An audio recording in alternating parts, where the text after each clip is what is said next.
avons toujours eu à commencer 1 Samuel chapitre 22. Notre lecteur se prépare.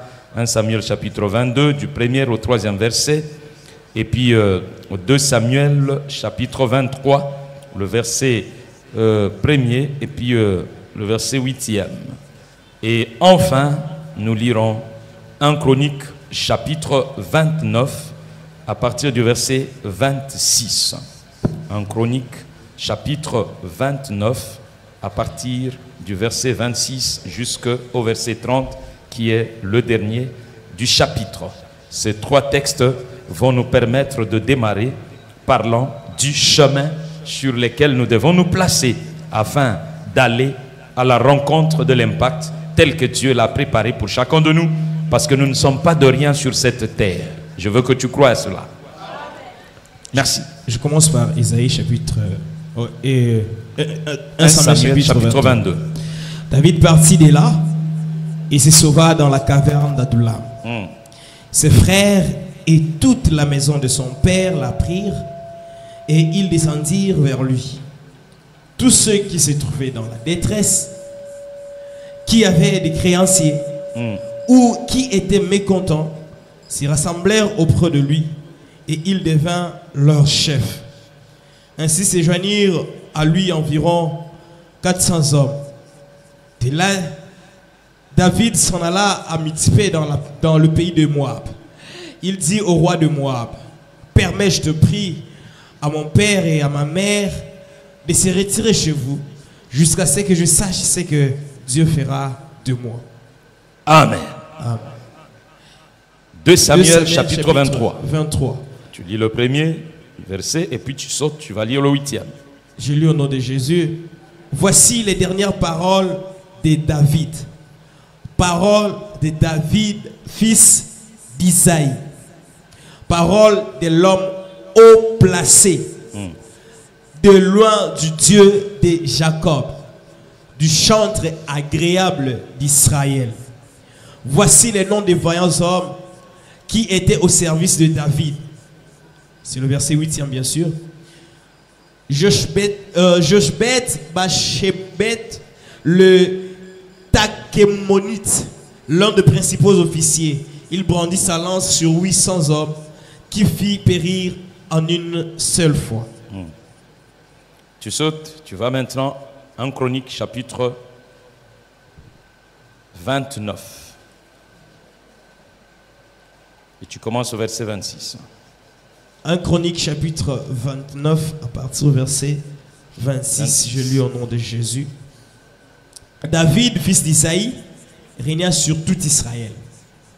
Le temps qu'il régna sur Israël fut de 40 ans. À Hébron, il régna 7 ans. À Jérusalem, il régna 33 ans. Il mourut dans une heureuse vieillesse, rassasié de jours. Tu peux reprendre ça. Il mourut dans une heureuse vieillesse, rassasié des jours, des richesses et des gloires. Répète. Il mourut dans une heureuse vieillesse, rassasié des jours, des richesses et des gloires. Très bien. Et Salomon, son fils, régna à sa place. Répète ça aussi. Et Salomon, son fils, régna à sa place. On n'est jamais heureux si ce n'est pas un fils qui peut régner pour perpétuer le travail. Amen. Tu continues la lecture. Les actions du roi David, les premières et les dernières, sont écrites dans les livres de Samuel le voyant, dans les livres de Nathan le prophète et dans les livres de Gad le prophète, avec tout son règne et tous ses exploits et ce qui s'est passé de son temps, soit en Israël, soit dans tout le royaume des autres pays. Amen. Est-ce que quelqu'un peut donner un bel amen après cette lecture? Est-ce que quelqu'un peut bien acclamer le Seigneur et commencer à prendre place? Je bénis le Seigneur pour ce texte, je bénis le Seigneur pour ta présence. Dieu veut que tu termines ta vie de la meilleure des façons qui soit. Avec une heureuse vieillesse, avec de la richesse et avec gloire. et que quelqu'un d'autre qui serait venu de toi continue à faire ce que tu avais commencé de faire. Est-ce que tu m'entends? Est-ce que tu peux répéter ça à ton voisin? Dis-lui que quelles que soient les conditions, il est important que tu saches comment on achève une vie selon Dieu. Dis-lui que le Dieu que nous sommes en train de chercher a une manière définie de finir sa vie. Il n'y en a pas deux. C'est de finir dans la joie, c'est-à-dire heureux, se définir, rassasié de jour, se définir avec richesse, se définir avec gloire, se définir en permettant à ce que quelqu'un de valable puisse prendre ta place. Alors regarde ton voisin. Pose-lui la question de savoir, et si tu mourais aujourd'hui?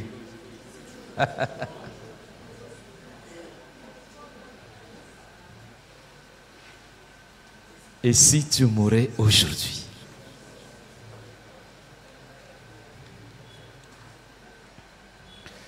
D'une certaine manière, Jésus a dit, il est bon que je meure. Mais il n'avait que 33 ans. Je veux te poser la question. Tu penses qu'il était mort, heureux, rempli de richesses?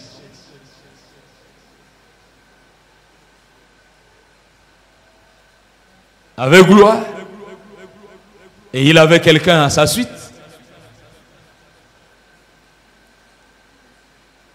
Je pose la question.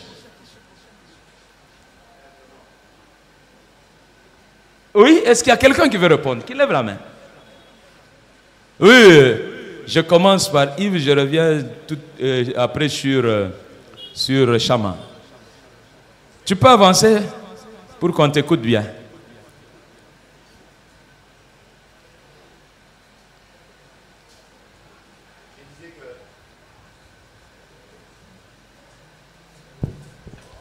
C'est vrai ce que vous étiez en train de dire. Donc, il est mort rassasié de ce jour et de gloire. Merci beaucoup.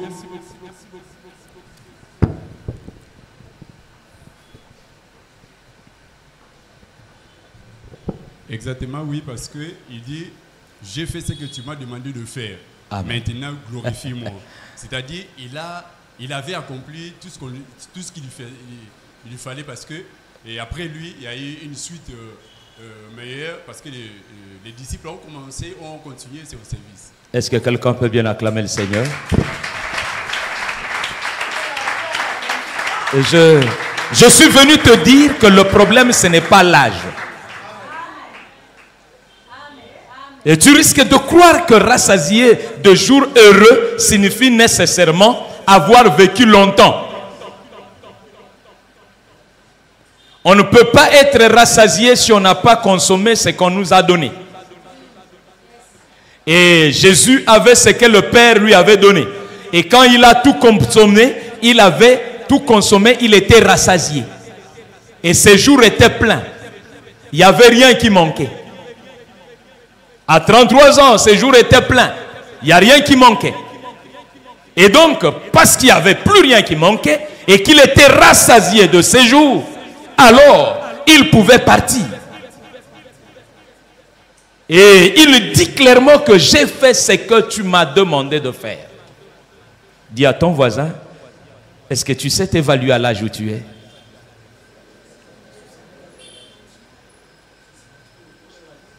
Dis-lui que je ne sais pas quel est ton âge, mais et si toi aussi tu dois mourir à l'âge de Jésus? Et s'il est établi que toi aussi tu peux mourir à l'âge de Jésus, comment ça va se passer?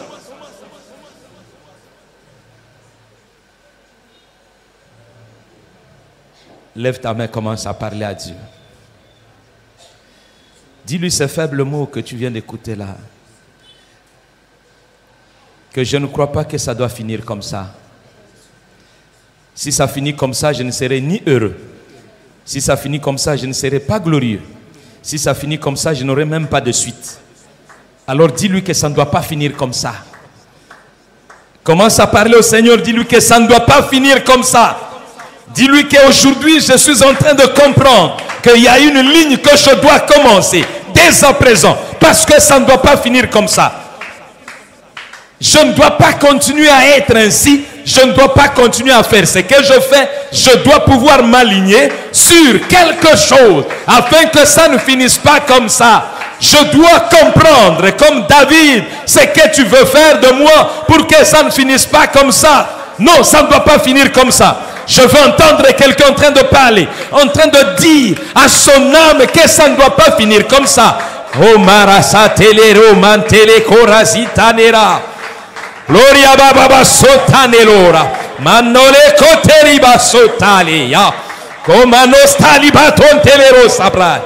Est-ce qu'il y a quelqu'un qui écoute cette parole, qui lui dit que ça peut arriver, ça peut arriver, ça peut arriver, mais le Dieu du ciel, s'il ne t'avait donné que 33 ans, ces 33 ans-là sont suffisants pour que tu impactes la terre, tu impactes ta génération, et que les gens disent, à 33 ans, ce qu'il a fait, on n'a pas pu comprendre comment il l'a fait.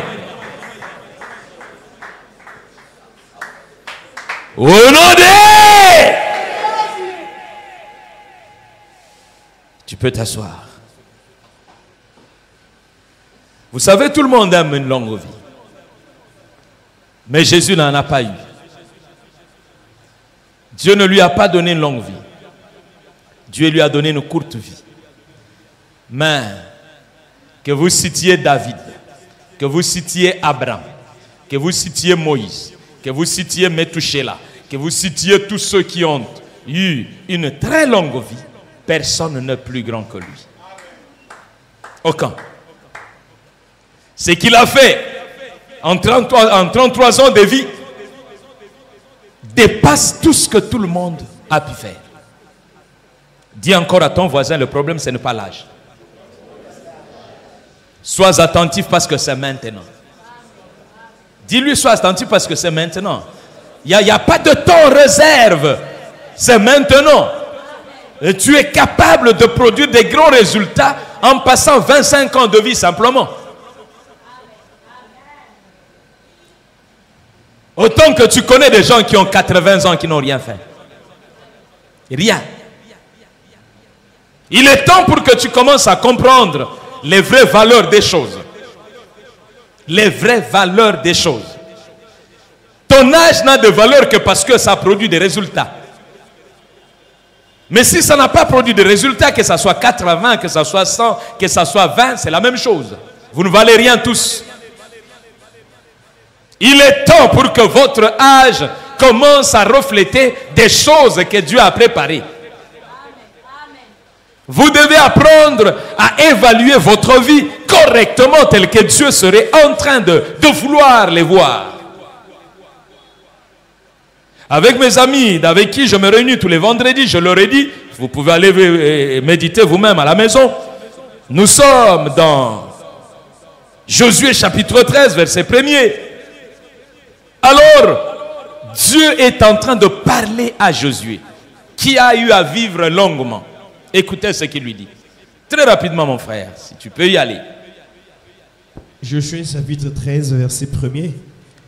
Josué était vieux. Josué était vieux. Avancé en âge.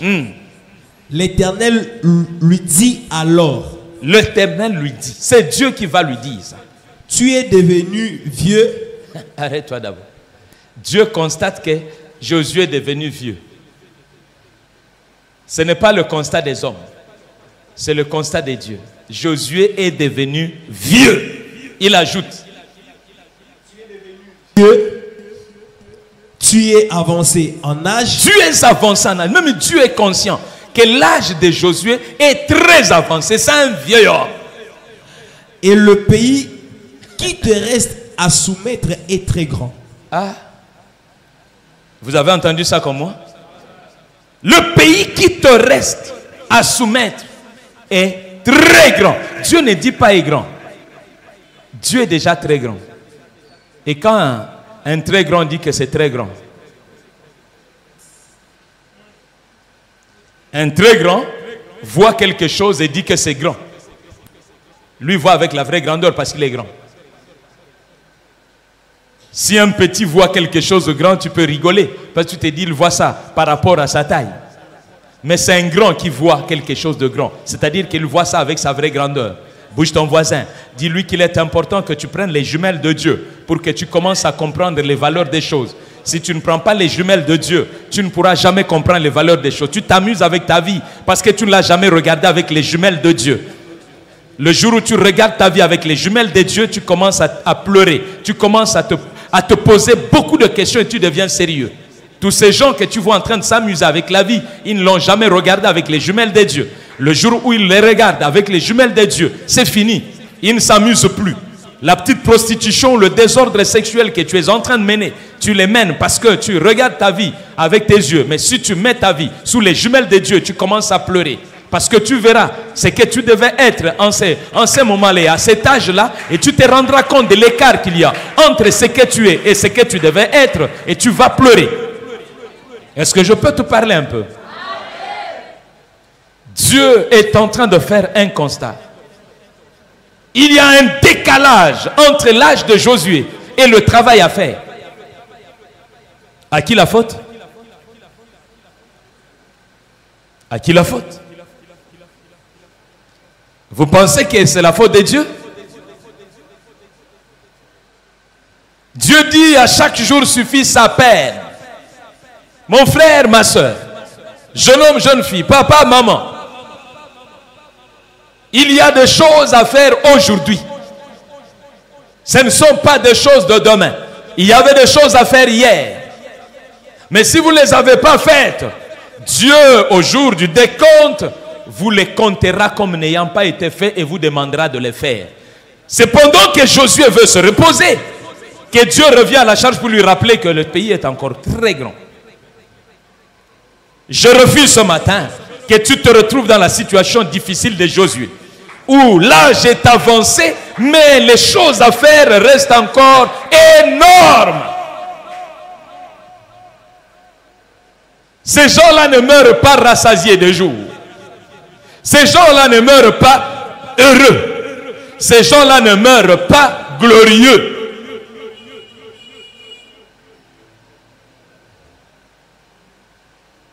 Regarde-moi très bien. Et dis à ton voisin, attention. Tu risques de mourir malheureux. Tu risques de mourir ikabod. Tu risques de mourir sans suite. À l'allure où vont les choses, si tu continues ainsi, tu vas mourir malheureux, tu vas mourir ikabod, tu vas mourir sans suite. Ceux qui sont en train de mourir sans suite, dans la médiocrité, dans le mépris, sans gloire, un jour avaient traversé ton âge. Et il l'avait traversé comme il pensait, sans savoir qu'il y avait une façon de traverser que Dieu établit. Ta vie, c'est un chemin. Ta vie, c'est un projet. Ne t'amuse pas avec. Prends-la au sérieux. Et essaie de conquérir tout ce que tu dois conquérir au temps fixé. Amen. Je parle de quoi? Je parle du chemin. Je parle d'un homme. Cet homme, un jour, ayant commencé son chemin, comme je le disais au premier culte, des hommes l'ont vu. Parce qu'avant que les hommes le voient, Dieu l'avait vu. Dieu l'a vu dans la maison de son père. Et Dieu a demandé au prophète d'aller vers lui. Le prophète est allé, le prophète l'a oint. Et la Bible dit que depuis ce jour-là, l'Esprit de Dieu est descendu sur David et ne l'a plus jamais quitté. J'aime bien ce texte qui est dans 1 Samuel 16, le verset 13 ou 16. l'esprit ne l'a plus jamais quitté. Mais quand vous arrivez au chapitre 22, vous découvrez quelqu'un avec l'esprit de Dieu qui ne l'a jamais quitté, dans une détresse indescriptible. Comment peut-on être si malheureux, si réduit, manquant un asile, sans domicile fixe, devenu un clochard, un va-nu-pied, une personne déclarée persona non grata? Comment peut-on devenir persona non grata avec l'onction? Et il se retrouve réduit et va trouver asile dans une grotte. Là, il dit, ce que je vis n'est pas normal. Comment avec l'onction? Comment avec les exploits? Comment avec tout ce que j'ai fait? Puis-je me retrouver en train de ne pas avoir un lieu d'asile? Alors que les promesses de Dieu au jour de mon intronisation disaient, je t'établis roi sur Israël. Voilà le lieu où je suis roi, dans une grotte. Il y a des gens qui sont des rois dans la grotte. Mais vous risquez de rester, de demeurer dans la grotte si vous ne comprenez pas qu'est-ce que Dieu veut faire. Alors cet homme de la grotte où il se trouve, il se dit, il faut que je comprenne. Dis à ton voisin, il faut que je comprenne. Il faut que je comprenne. Et dans cette recherche de compréhension, il va se frayer un chemin. C'est ce chemin-là que nous voulons apprendre. Il y a un chemin. De ce chemin va sortir 2 Samuel chapitre 23, verset 1er et verset 8 et 8. Parce que là, on découvre la fin de cet homme. Il y a eu des incidents de parcours. Il y a eu la grotte. Mais à la fin de sa vie, ses propres paroles disent ceci. Paroles de David. Paroles du fils d'Isaïe. Ça n'a pas changé. À votre culte, je ne parlerai pas de ça. Allez chercher. Sinon, si je rentre dans cet aspect-là, nous n'allons pas parler de ce dont nous avons besoin ce matin.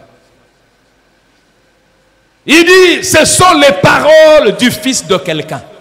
Ce ne sont pas les paroles d'un Melchisédek. Ce sont les paroles du fils de quelqu'un. Depuis le jour où il a été choisi, pour qu'on le découvre, on n'a pas parlé de lui, on a parlé de son père. Pour qu'on aille le chercher pour qu'il entre dans le palais royal, on ne l'a pas cherché, on a cherché la maison de son père. On a dit, il y a le fils d'Isaïe. On n'a jamais cité son nom. Lorsqu'il a gagné la bataille contre Goliath, le roi qui vient, qui regarde, qui voit un jeune homme qui a gagné, on pose la question, de qui est-il le fils? On n'a jamais dit son nom. Vas-y bien réfléchir. On n'a jamais cité le nom de David. Partout, c'est le nom de son père. Cet homme qui arrive au bout, c'est un homme qui a un père. Dis à ton voisin, c'est un homme qui a un père. C'est un homme qu'on voit derrière un père. Dis-lui que c'est un homme qu'on voit derrière un père. Jeune homme, jeune fille, nous sommes au temps où l'esprit est répandu sur toute chair. Vos fils et vos filles prophétiseront. Alors, il est souvent question de voir des gens sans père et qui prophétisent simplement parce que c'est le temps où l'esprit n'a pas besoin de père, mais l'esprit fait prophétiser les fils et les filles et vos fils et vos filles. Je ne sais même pas si on peut parler de fils et filles là où il n'y a pas de père. Vous avez un Saint-Esprit qui est l'esprit de Melchisédek. Ce n'est pas l'esprit de Jésus. Parce que Jésus lui-même est présenté comme le fils de quelqu'un. Mais vous avez votre esprit qui n'est pas l'esprit de Jésus. L'esprit de Jésus présente Jésus comme le fils de quelqu'un. Mais vous qui vous présentez comme des gens ayant simplement l'esprit, parce que l'esprit se répand sur toute chair, vos fils et vos filles prophétiseront. Vous vous présentez ainsi. Je ne sais pas de quel esprit vous êtes né. Il faut encore que vous puissiez vous définir. Ce n'est pas mon sujet. J'en ai plein la tête, si vous savez. J'en ai plein la tête. Je risque de commencer un autre sujet. Mais ce garçon qui parle à la fin, ce vieillard, il lui dit, parole du fils d'Isaïe. Parole du fils d'Isaïe. Il se présente comme le fils de quelqu'un. Il se présente comme issu de quelqu'un. Et il ajoute, parole de l'homme haut placé. Il était plus haut que son père. N'est-ce pas? Vrai ou faux? Mais il commence par où? Parole de l'homme haut placé. C'est comme ça qu'il arrive au bout. Alors on se pose la question. Comment cet homme fait pour partir de la caverne, pour partir du rejet, pour arriver au niveau de l'homme haut placé? Il n'est pas simplement l'homme haut placé, mais il est aussi le oint d'Israël. Le oint. Comment cet homme peut maintenant passer de cette situation d'une onction bannie à une situation d'une onction reconnue? Que se passe-t-il? Il y a un chemin. Dis à ton voisin, il y a un chemin. Il y a un chemin. Il ajoute en disant, parole du chantre agréable. Le chantre agréable. Ce n'est pas n'importe quel chantre. Ce n'est pas simplement le chantre, mais le chantre agréable. Est-ce que tu peux regarder les chantres? Est-ce que tu peux leur poser la question?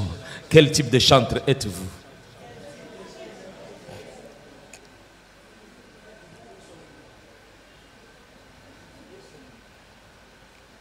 Peut-on vous présenter? Ou pouvez-vous vous présenter? David se présente. S'il y avait quelqu'un pour contester, il n'a qu'à contester.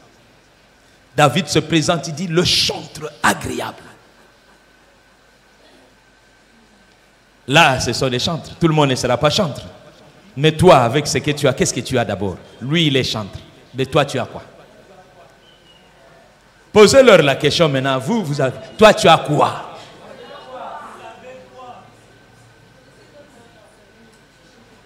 C'est facile de critiquer ce que quelqu'un possède. Mais qu'est-ce que toi tu as? Qu'est-ce que tu as qu'on peut critiquer?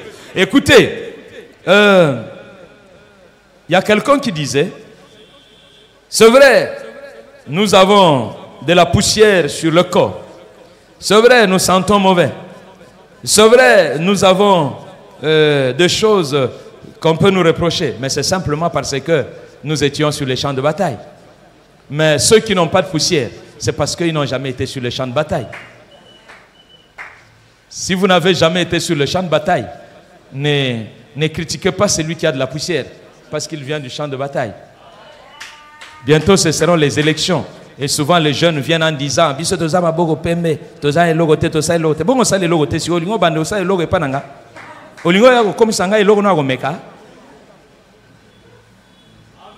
alléluia. Yangwana bobanda kababilora mike kawa na l'église. Nano otambusa ata batumi balete ata na église otambusa ata mutute olingi so otambusa batebele quartier mobimba. Alléluia. Dis à ton voisin, fais quelque chose. Il était chantre agréable. Il n'est pas devenu, il était chantre. L'onction est venue le trouver chantre. On l'a trouvé chantre. Il chantait, il exerçait. Chantre agréable. Et il peut se présenter ainsi. Alors on se demande, qu'est-ce qui s'est passé sur le chemin de cet homme pour qu'il arrive à ce niveau? Que Dieu bénisse quelqu'un pour ce matin. Et là, directement, je me retrouve sur le dernier texte. Le dernier texte, c'est 1 Chronique chapitre 29 et à partir du verset 26. Le verset 29 est le plus intéressant. Le verset 29 vous parle des annales, de ce qui parle de la vie de David. On retrouve ça dans les annales. Est-ce que tu peux relire le verset 29? Les actions du roi David, les premières et les dernières. Les premières et les dernières. C'est-à-dire toutes. sont écrites dans les livres de Samuel le voyant, dans les livres de Nathan le prophète et dans les livres de Gad le prophète. Il y a 3 personnes. Dis à ton voisin 3 personnes. 3 personnes qui parlent de David. Si vous voulez comprendre ce qui se passait avec cet homme, il faut que vous lisiez 3 personnages. Il faut que vous consultiez 3 personnages. Il faut que vous alliez dans les annales où sont placés ce que ces 3 personnages importants ont écrit, et là vous découvrez ce qu'aura été le roi David. Ce sont des personnes que David a rencontrées sur son chemin. Est-ce que quelqu'un peut me donner un bel amen? Bien-aimé, à l'école de l'Impact, sur le chemin, si vous ne rencontrez pas ceux qui vous sont destinés pour vous faire avancer, vous allez échouer avec des talents au-dedans de vous. Est-ce que je peux répéter? À l'école de l'Impact, à l'école de l'Impact, pour que vous puissiez devenir ce que vous devez devenir, il vous est donné de rencontrer sur votre chemin des personnes, des partenaires qui vont vous accompagner, qui vont vous aider afin que vous ayez accès à ce qui est à vous. Sinon, vous allez mourir avec vos talents sans explosion. Le problème de la vie ne sont ni les talents ni le défaut de talent.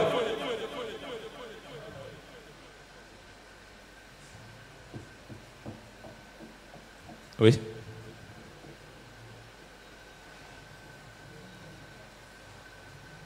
Oui, j'aimerais que tu réfléchisses. Parce que tu es en train de croire que si j'avais le talent de celui-là, je ne serais pas ce que je suis. Non, c'est faux. Le problème, c'est que tu ne comprends rien. Les grands talents, aussi grands soient-ils, qui n'ont pas trouvé le chemin, finissent par pourrir et périr, sans rien produire.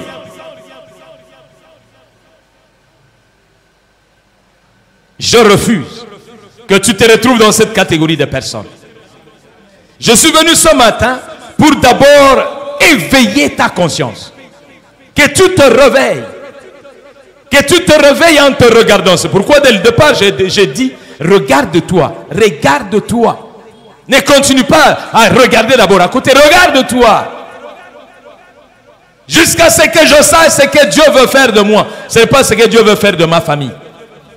Ce n'est pas ce que Dieu veut faire d'abord de mon église. Ce n'est pas ce que Dieu veut faire de ceux qui sont autour de moi. Il y avait des gens qui sont venus. Ils lui ont dit, nous te faisons chef. C'était un honneur. Mais il dit, non, c'est que Dieu veut faire de moi. Pose la question à ton voisin, est-ce que tu sais ce que Dieu veut faire de toi?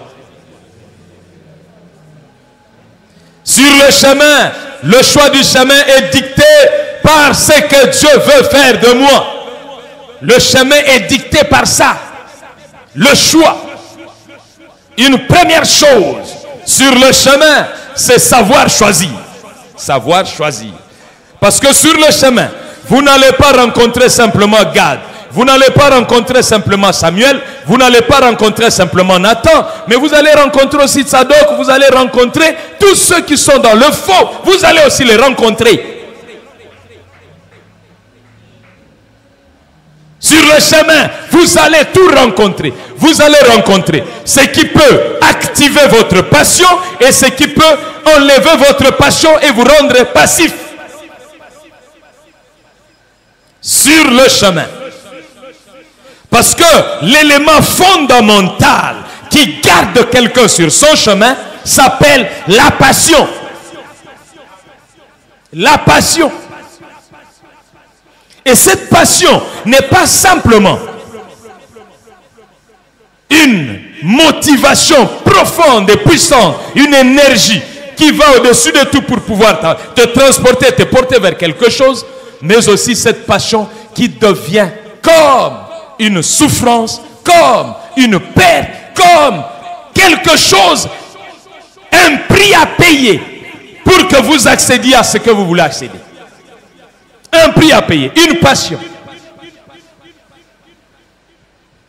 À la limite, on dit, la passion devient ton chemin. Parce que passion, dans sa terminologie originelle, rime avec chemin.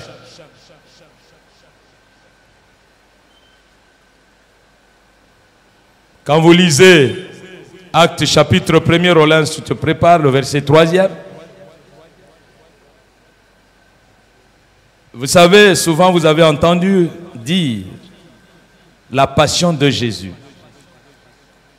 N'est-ce pas? Vous pensez que la passion de Jésus, c'est l'énergie qui poussait Jésus à faire? Non, la passion de Jésus, ce sont les souffrances de Jésus. Le chemin de la croix. La passion de Jésus, c'est un chemin. Le chemin qui l'a amené vers l'impact, vers la gloire. C'est un chemin. Et généralement, sur le chemin, les souffrances sont les éléments les plus importants qui définissent votre suite. Mais souvent, les gens ont abandonné parce que les souffrances se sont levées. Sur votre chemin, vous avez besoin de la passion. Lis mon frère, très rapidement. Après qu'il eut souffert, il leur apparut vivant et leur en donna plusieurs preuves en se montrant à eux pendant 40 jours et parlant des choses qui concernent le royaume de Dieu. Amen. Amen. Il parle de choses qui concernent le royaume. Il parle de ces choses quand? Après avoir traversé la souffrance, après avoir traversé son chemin. Après avoir traversé ce chemin, Jésus commence un autre niveau d'enseignement. Est-ce qu'il y a quelqu'un qui m'entend? Avant d'avoir traversé sa passion, Jésus a enseigné Pierre et les autres. Mais le résultat, c'était quoi? Lui-même, quand il revient, il les regarde, il dit, vous êtes sans intelligence. Mais yo mutotang sabango. So bazang mayele fotana. Fotamulax. Est-ce que n'attend comment? Des gens qu'il avait enseignés pendant 3 ans. Le résultat, c'est des gens sans intelligence. Mais lorsqu'il traverse sa passion, lorsqu'il traverse sa souffrance, lorsqu'il traverse la mort et qu'il revient à la vie, il appelle les mêmes personnes. Pendant 40 jours, dis à ton voisin 40 jours. Ce qui n'a pas réussi en 3 ans a réussi en 40 jours. La différence c'est quoi? C'est qu'en 40 jours, on a traversé la passion. Pour 40 jours, on est passé d'abord par la passion avant de venir avec 40 jours. Tu n'as pas d'impact parce que ton chemin n'est pas passionnel. C'est un chemin sans passion. C'est un chemin passif. Tu n'as aucune passion sur le chemin. Regarde l'apôtre Paul. L'apôtre de gentil. Cet homme traverse sa passion. Il est incarcéré, il devient la risée de tous. Mais quand vous lisez sa présentation, quand il parle de lui en Philippiens, il dit, moi, je suis hébreu, né d'hébreu, pharisien, circoncis du 8e jour. C'est-à-dire, sur le plan formel, je suis mieux que plusieurs. Du point de vue intelligence, j'étais pharisien, j'étais parmi les meilleurs de ma génération. Mais il dit quoi? La passion, quand j'ai découvert mon chemin, la passion sur mon chemin a fait que je puisse voir toutes ces choses comme une perte, comme de la boue, afin de saisir l'excellence de Jésus-Christ sur ce chemin. Qu'est-ce que tu as comme passion? Bouge ton voisin. Vous savez, quand on dit on va aller à l'école de l'impact, ça sonne bien, hein? Ça sonne très bien. Et c'est très attrayant. Mais dis à ton frère que dans cette école-là, le point de départ, c'est une grotte. La suite, c'est une passion. Dis-lui ça. Dis à ton voisin. Dis-lui ça. Cette école n'est pas l'école de ceux qui viennent avec des chaussures en maroquinerie, avec une veste, je sais pas moi, 400 super 400, avec un parfum de grand renom, et avec une air bien en place, avec des joues bien pleines. Non. Est-ce qu'il y a quelqu'un qui m'entend? Dis-lui que l'impact, c'est l'école du prix à payer. C'est l'école du prix à payer. Quand vous voyez toutes ces personnes avec impact, ce sont des personnes qui ont payé des prix. Ce ne sont pas des personnes qui étaient simplement assis pour attendre l'impact. C'est pourquoi on vous trompe tous les jours. Yamba yango. Aussi yamba combien de fois? Biso zelo awa. Aussi yamba bisike bele okenda kenda ba yamisa yo awo salani. Tuna voisin na aussi na yebi que yo yamba. Awa lakisa biso yamba ni. Biyamba yamba. Bien aimé, l'école d'impact n'est pas une école d'embrasser ceci, recevoir. Non, c'est une école de passion. Quand on veut devenir un homme d'impact, on emprunte le chemin de la passion. Ça doit être une passion. C'est pourquoi David dit, laissez-moi d'abord entrer là-dedans sur ce chemin jusqu'à ce que je sache ce que Dieu veut que je devienne. Et il a lutté là-dedans. Jésus à Gethsemane, la Bible dit qu'il a lutté parce que le chemin devenait difficile. Mais s'il n'accepte pas de lutter jusqu'au bout, il n'enseignera pas le royaume en 40 jours avec impact.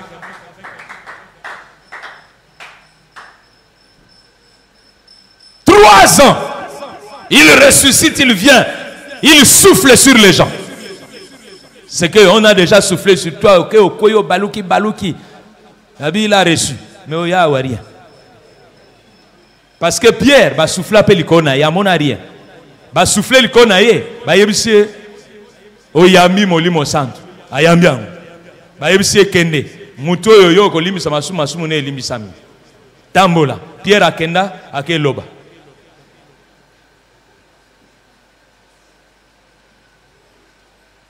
Alléluia. Bilo connaît salarié.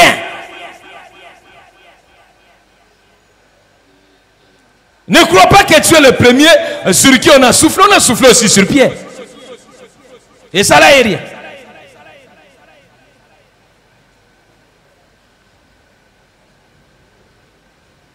Alléluia.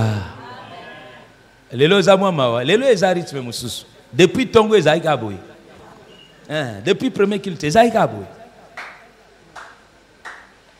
L'autre la troisième séance au bando kota. Si ko bandi ko kota na makambu ndenge sengeli eza. Ne continue pas à être trompé. Le maître de l'impact s'appelle Jésus. Il est venu sur cette terre pour nous montrer comment est-ce qu'on devient un homme d'impact. Si vous refusez Jésus, il vous mène vers Abraham. Parce que Jésus amène les gens vers Abraham. Quand vous allez chercher l'impact d'Abraham, vous allez voir qu'avant de commencer l'impact, on lui dit abandonne ton pays. Tikambo. Il doit mourir par rapport à chez lui. Un chemin. Ça se confond avec la passion. Dieu veut créer quelque chose au-dedans de toi. Quelque chose que rien ne pourra un jour renverser. Quand cela est né d'une passion, il n'y a rien d'autre qui viendra pour pouvoir détruire ça. C'est pourquoi des hommes comme Paul, il dit, qu'est-ce qu'on n'a pas fait sur moi? Il est en train de parler de ses souffrances. Il ne peut pas être ébranlé. Il a payé le prix.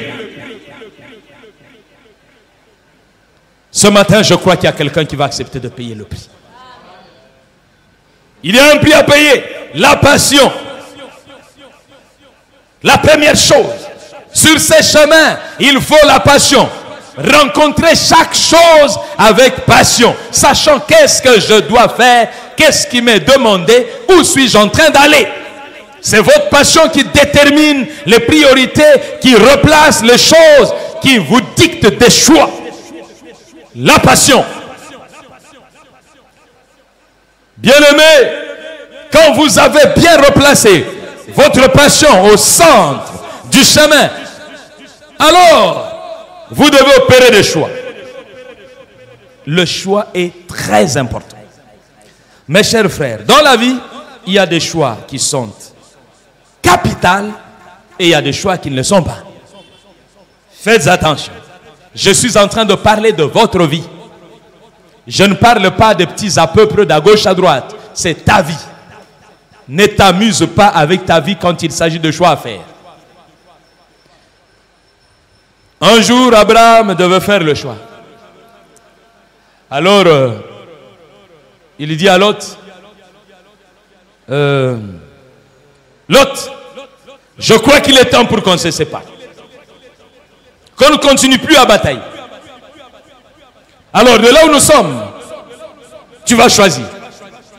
Si tu vas à l'est, moi je vais à l'ouest. Si tu vas au nord, moi je vais au sud. Ainsi de suite. Afin que nous ne continuions pas à avoir des problèmes entre nous. Je suis un homme de paix.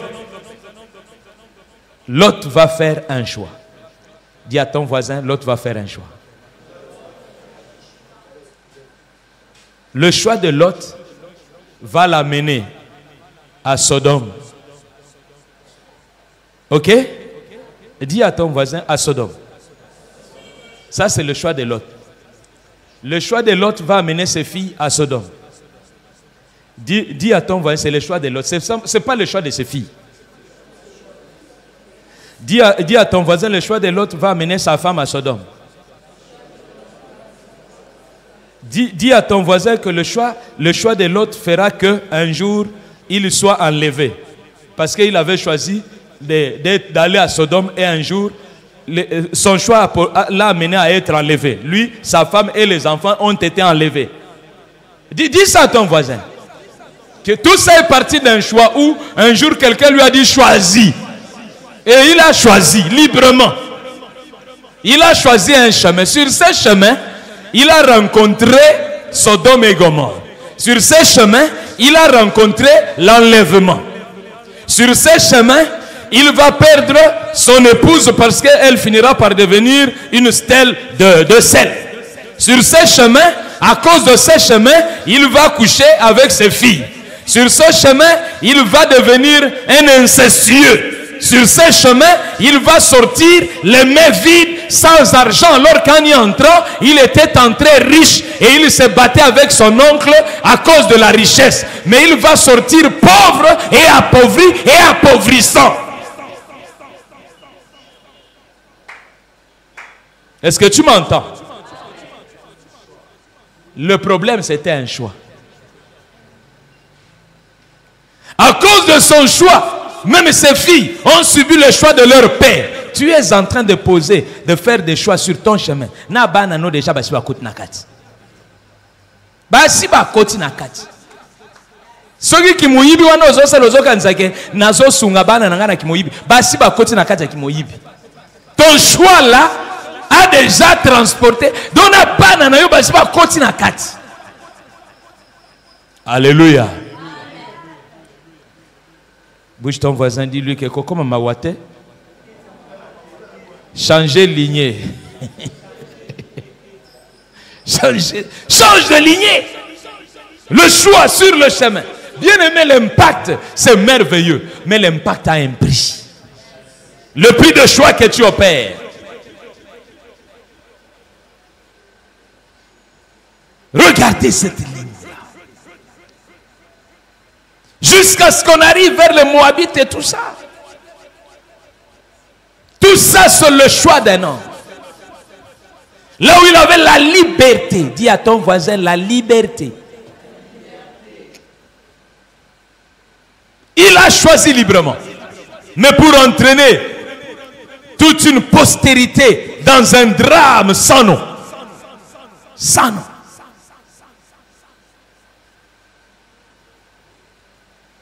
Qu'est-ce que je dirais de la postérité de Géasi? Qu'est-ce que je dirais de la postérité d'Akan? Qu'est-ce que je dirais de la postérité de ceux qui avaient jeté Daniel dans la fournaise ardente, ainsi de suite, les amis de Daniel? Qu'est-ce que je dirais? Parce que vous savez que ces gens ont péri à cause de ça. Ils ont opéré un choix. Il y avait des gens qui ont accusé faussement Daniel. Na bango na ban na bango. Mukonza décida que bozo bango na ban na bango. Tuna voisin no bana basalani. Ezana bisika sugo botami o memingam. Alléluia.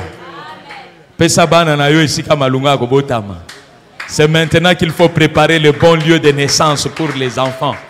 C'est maintenant qu'il faut préparer la bonne famille. C'est maintenant qu'il faut préparer ça. Ce n'est pas après, c'est maintenant. C'est maintenant. C'est ici et... Ça se passe. Ce n'est pas une décision de demain. C'est aujourd'hui, c'est maintenant, c'est ici. Des enfants sont décédés parce que simplement ils sont nés de quelqu'un qui un jour a pris une décision contre un serviteur de Dieu.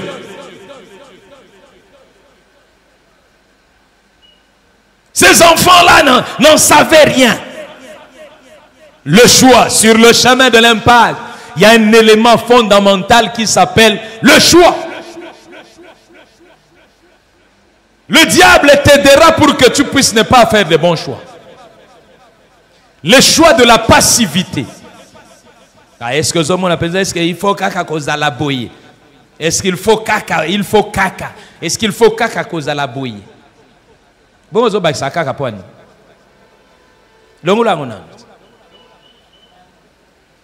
Alléluia. Sur ce chemin, on ne se ressemble pas. Je prie mon Dieu ce matin qu'une grande décision se lève dans ta vie. La décision de choisir correctement.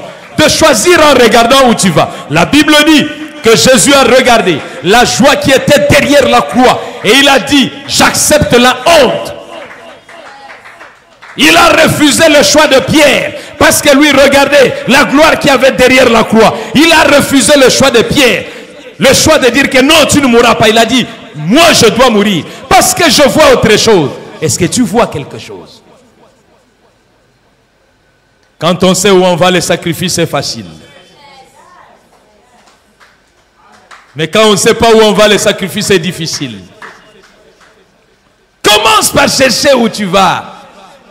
Afin que je sache ce que l'Éternel veut faire de moi. Puisque je le sais, je veux payer le prix. Mais puisque je ne le sais pas, je ne payerai pas le prix.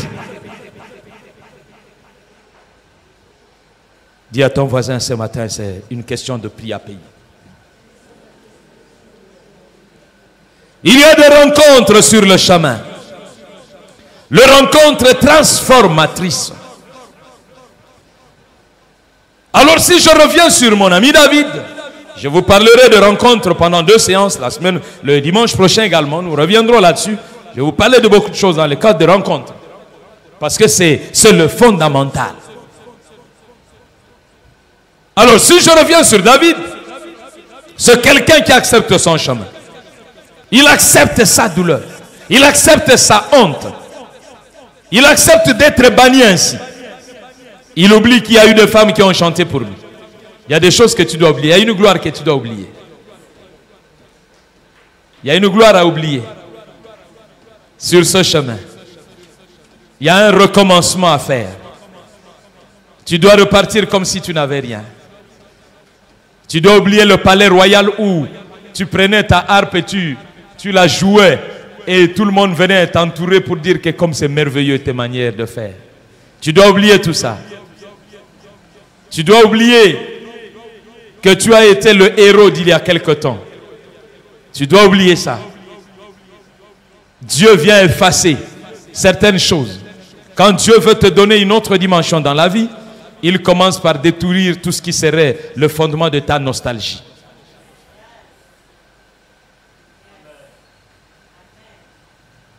Alléluia. Il le fait de manière à ce que tu n'aies pas la possibilité de retourner. Ça, c'est Dieu.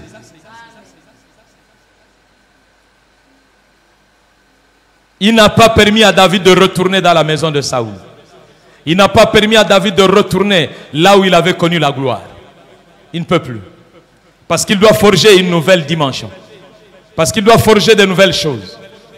Le vrai impact de sa vie va être mis en place par les choses qu'il va faire maintenant. Et non plus par ce qu'il avait fait avant. Tu dois oublier tout ce que tu as fait avant. Dieu veut effacer ça. Et je suis en train de parler à quelqu'un qui jusqu'à présent traite très mal quelqu'un d'autre parce qu'il a oublié le bienfait qu'il lui avait fait. Non, Dieu veut simplement que tu comprennes que ça s'est passé, ce n'est plus sur ça que tu dois fonder ta vie. Si tu continues à regarder ça, tu n'iras jamais loin. Mais Dieu veut t'amener très loin. Est-ce que je peux parler à quelqu'un? Lorsque Dieu voulait forger ma vie pour qu'aujourd'hui je te parle, il a effacé toute possibilité pour que je rentre dans ce qui était ma gloire. Il a tout effacé. Il a rendu un cœur dur. Et il y a des gens qui disaient, mais Mouto pour une cause à Mouto Makasi boy contre Mouto, Asali Moussala na malam. Non, ce cœur dur là, c'est Dieu. Si tu perds ton temps à chercher comment est-ce que ce cœur dur peut avoir pitié de moi, c'est toi qui deviens inutile. Plus je cherchais ça, plus je devenais inutile. Tu es devenu inutile depuis un certain temps parce que simplement tu es en train de vouloir redorer ton blason. Non, tu n'as pas de blason à redorer. Tu as un blason à découvrir. Tu n'as pas de blason à redorer. Accepte d'oublier ce blason d'autrefois parce que ce n'est pas le blason qui va t'amener là où tu t'attends. Je sais que ce matin, ça va être amer.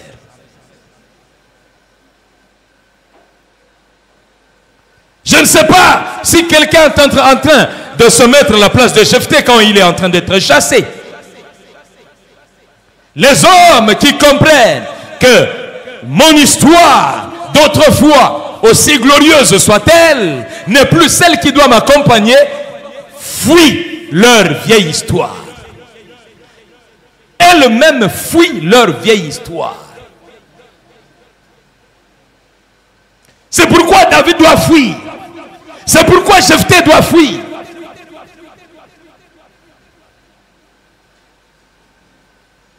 Ceux qui n'ont pas pu fuir, Dieu les a fait fuir.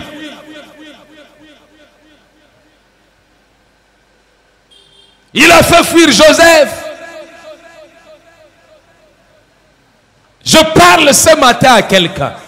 Ne continue pas à chercher à redorer ton blason. Oublie ton histoire. Les grands hommes d'impact ont été forgés sur de nouvelles choses et non pas sur de vieilles choses où par un heureux hasard ou quoi, quelque chose de merveilleux s'est passé, même quand c'était avec Dieu. Ce qui va t'établir, tu dois construire ça. Tu dois construire. Ne continue pas. Oh là là, je ne sais pas moi, je ne sais pas. Tu as trop raconté tes hauts faits d'autrefois. Dieu s'en moque. Dieu s'en moque. Les gens pouvaient dire ce qu'ils pouvaient dire. Les gens regardaient un temple. Les gens regardaient une organisation. Ils se disaient, ça c'est Chéni, ça c'est Kibala. Mais Dieu disait, c'est fini son histoire.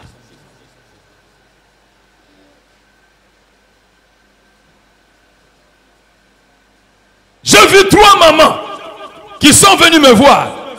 Ils ont dit non, non, non, nous ne pouvons pas accepter ça. Cet homme qui vient s'installer, qu'a-t-il fait ici?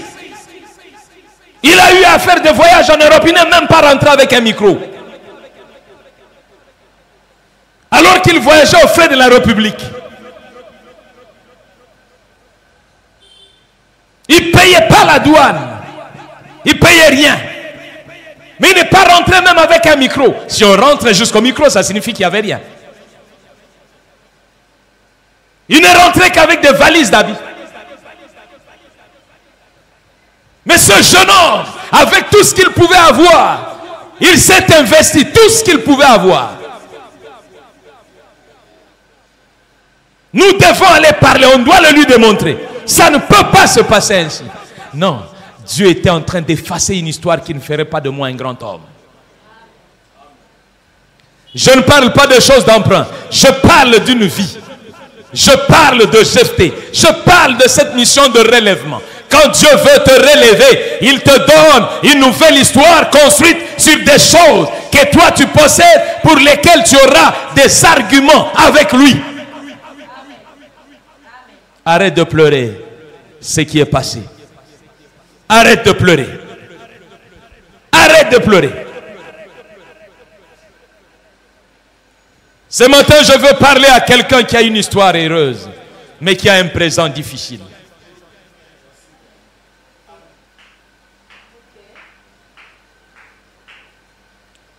Il est un David d'aujourd'hui. Il est un Jephthé d'aujourd'hui. Il est un Jésus d'aujourd'hui. Une histoire glorieuse avec un présent désastreux. Ou quand on te regarde, personne ne peut croire. Si quelqu'un raconte une histoire, on dit c'est lui qui avait fait. On dit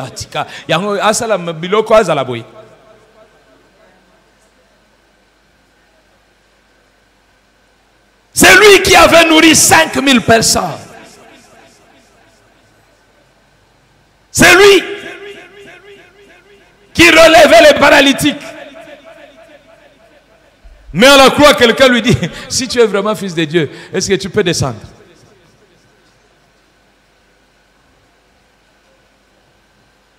Et si lui veut prouver à cet homme qu'il est réellement fils de Dieu, ça s'arrête là. Ça s'arrête là. Plusieurs vies se sont arrêtées parce qu'elles ont voulu démontrer. Ça s'est arrêté. Aujourd'hui, tu vas reprendre.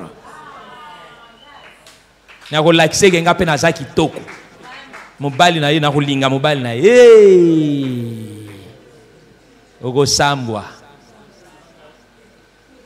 d'ailleurs aussi au sambwa me obeta lisolote obeta ngondeni oyebika ndingo sambwa kiti. C'est le temps d'oublier l'histoire. Si un jeune homme t'a trompé, non, ne cherche pas à te venger. Oublie l'histoire. Dis que maintenant je vais construire une autre. Je vais construire une autre. Une autre avec impact. Ce qui fera qu'un jour le même homme regardera. Il aura honte de dire que je connais cette dame. Je connais cette dame. Aïe, aïe, aïe, aïe. Je suis en train de sentir quelque chose. Le même homme demain regardera. Il ne dira à personne que je la connais. Non. Il est temps pour que quelque chose d'autre commence. Il est temps pour que tu commences une histoire. Ce n'est pas l'histoire du nom de votre famille. C'est ton histoire.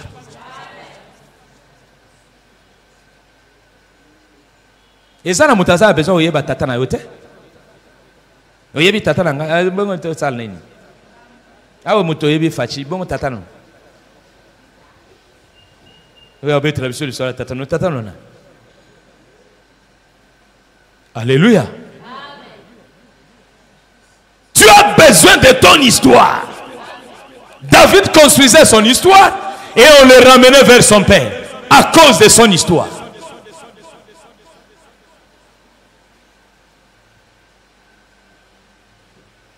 Construis ton histoire. Ne reste pas sur l'histoire de la commune. Ne reste pas sur l'histoire de l'école. On a tanga na monampiko. On a tanga na lycée. Na bosanga ni soki na nini. On a tanga na collège. Problème est à collège. Soko tamo la kishasa okomona mwana tanga na collège à Kuluna. Okomona mwana lycée ya Ndumba. Okomona mwana. Donc tu vas trouver ça. Le problème, ce n'est pas ton école. Le problème, c'est toi. Construis ton histoire. Ce n'est pas l'histoire de ton école. Ce n'est pas l'histoire de ton université. Ce n'est pas l'histoire de ton diplôme. Ce n'est pas l'histoire de ton église. Ce n'est pas l'histoire de ta, je ne sais pas moi, de ta commune ou quoi. C'est ton histoire.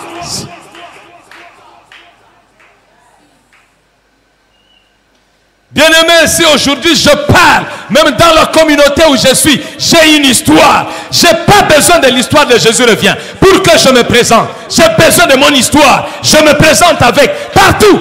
Je n'ai pas honte de mon histoire parce qu'elle a de la valeur. Mais il y a une histoire qui peut ne pas avoir de la valeur pour moi. Je m'en fous. J'ai mon histoire. Si je peux vous enseigner, je vous enseigne sur mon histoire. Je suis fier de mon histoire. As-tu une histoire? Ou on t'a prêté une histoire? Alléluia. Il y a des gens qui ont une histoire prêtée, une histoire imposée, une histoire transférée. Mais aujourd'hui, je suis venu pour que tu commences à te dire, je dois construire une histoire. Le Dieu de mon histoire, le Dieu de ma vie, le Dieu de mes paroles, le Dieu de mes actes, le Dieu de mes rencontres. C'est Dieu-là.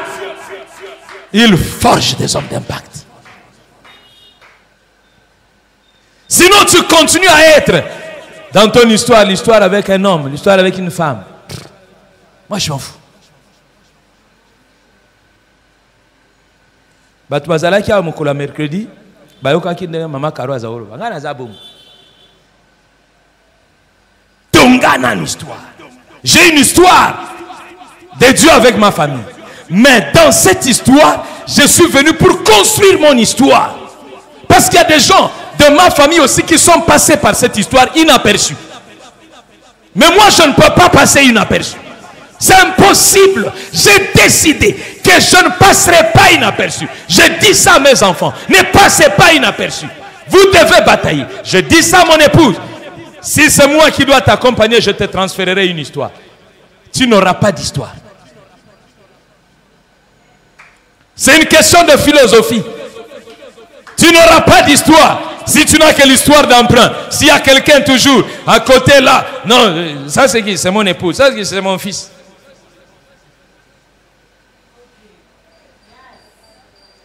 Je ne veux personne pour m'introduire chez Kawata, mais Dieu a construit une histoire pour moi et il m'a placé parce qu'il voyait au-dedans de moi une détermination. Un homme qui veut une histoire. Et Dieu va te faire des rencontres. Mais quand tu n'as rien, tu n'auras aucune bonne rencontre.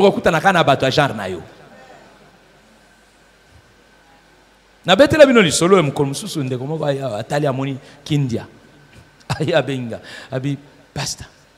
Tato ayaki kote ya nabi ayaki kote ata ayaka na ye. Donc ceux qui ndenge nazaboy ceux qui aza a na Kinshasa na yebise na bi père est-ce que koya dimanche aoya osolo basolo nabi mais non je ça bi tato yo akendaka jamais pa ya bato yo salani npoya. J'ai une histoire. J'ai une histoire, c'est tout.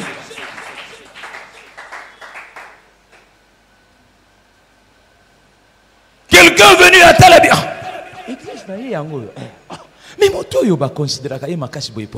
J'ai une histoire. Mon histoire, ce n'est pas une église qui me l'a donnée.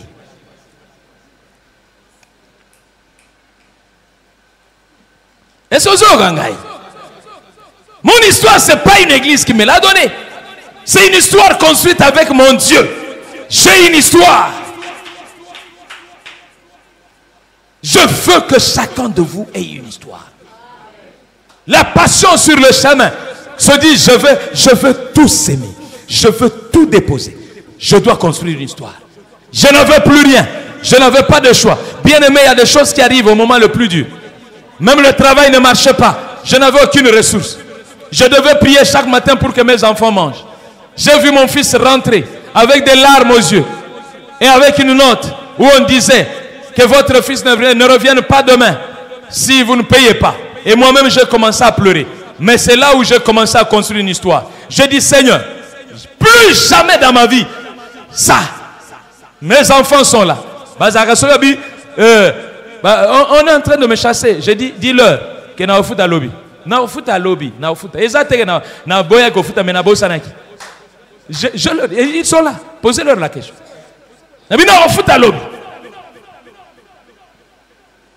Même ceux qui sont dehors du pays. J'ai dit la date limite c'est quand? Le montant c'est comme je m'en fous. On payera. Je construis une histoire. Mais un jour, j'avais des larmes parce qu'on chassait mon fils pour des miettes.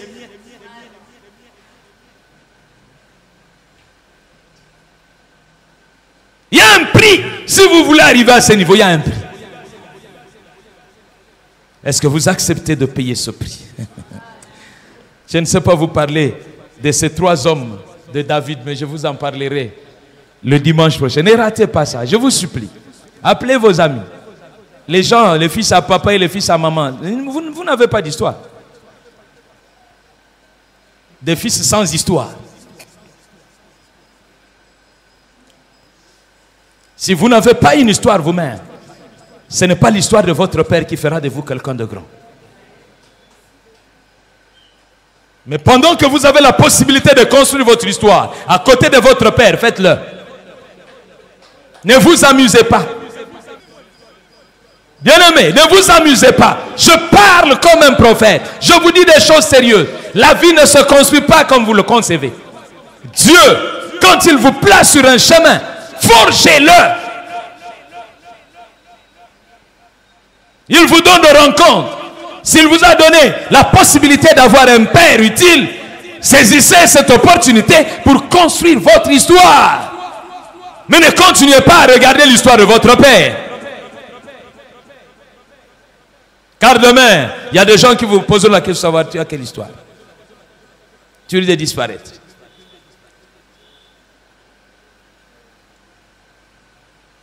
Est-ce que tu peux te lever?